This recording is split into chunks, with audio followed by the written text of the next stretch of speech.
LG je za razliko od standardov, ki so pač trenutno zunaj šel čisto drugo smer. Foldable je v bistvu ena od opcij, ki predstavlja dva ekrana. To je očitno druga.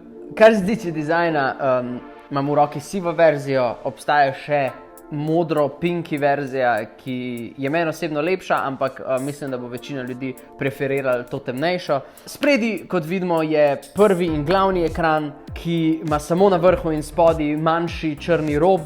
Na straneh je zaobljen in seveda, ko ga odpremo, se nam pojavi sekundarni displej, ki je bolj kvadrataste oblike in ima seveda malo večje robove okrog in okrog. Kljub temu, da je telefon po večini iz plastike, se v rokah čuti zelo dober in premium. Kot večino fonov letos in lani ima tudi LG Wing kamere malo dvignjene iz zadnjega dela telefona. Zvočnik se skriva za ekranom in je v bistvu potem preveden skozi sprednji ekran na v bistvu eno tako malo odprtinico, kjer pol v bistvu zvok vam prihaja. Zraven telefona v škatli dobite dongle za USB-C v headphone jack, ovitek za telefon, čist črn, navaden, in pa screen protector, ki ni prednameščen, kar je ful zakon, ker lahko pač zbirate, a ga boste dali gor ali ne. A ja, pa charger pa kabel tudi dobite. LG Wing je debelejši in težji od konkurence, ampak mu tega zares ne moramo očitati, ker je Swivel Experience zares nekaj novega in hudega. Kar se tiče Swivel Experience, je nekako LG predvideval dva različna tipa uporabe. Prvi način uporabe je AA. To je v primeru, ko glavna aplikacija razširi svojo uporabnost tudi na spoden ekran. Naprimer, pri YouTubeu vidimo, da se kontrole za skipanje in predvajanje videa premaknejo na spoden ekran, prav tako lahko upravljamo tle brightness in pa zvok in lahko naprimer uživamo v nemotenem gledanju naših vsebin. Drugi način uporabe je AB, gre za seveda uporabo dveh aplikacij hkrati. Vse te različne kombinacije aplikacij pa si lahko shranite kot shortcut na home screen in v bistvu zaženete obe z enim klikom. Ampak zaenkrat smo govorili samo o tem modu. Ko telefon obrnemo, nastanejo nove možnosti. Lahko si predstavljate, da je tale telefon zdajle mounten v avtu, medtem ko se vozite. Spremljate lepo navigacijo na enem ekranu, hkrati imate pa še vedno kontrolo glede glasbe.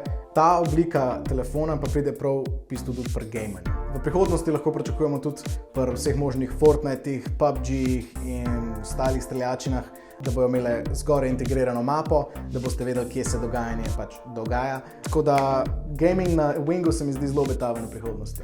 Dveh ekranov v takšni postavitvi pa ne izkoriščajo samo igrice, ampak tudi kamera, ki na Wingu predstavlja nov korak v zelo ambiciozno smer. Wing ima na zadnjem delu v klasičnem izrezu 3 leče, eno 64 megapikslov glavno, ki se uporablja za portrait mode in za navadne fotke, ter za 4K 60 frameov snemanje, in pa potem dve široki leči, ki se uporablja ena za ultraširoke fotografije in druga za gimbal mode. Sprednja kamera na Wingu je mehanska in se popa ven iz ohišja, ima pa eno full cool funkcijo, ki prepreči, da bi se lahko to pokvarilo. Ko ta telefon vržemo po tleh, se bo ta kamera sama pospravila noter in bo preprečila, da ob trku se zlomi, poškoduje ali pač nasploh pokvari.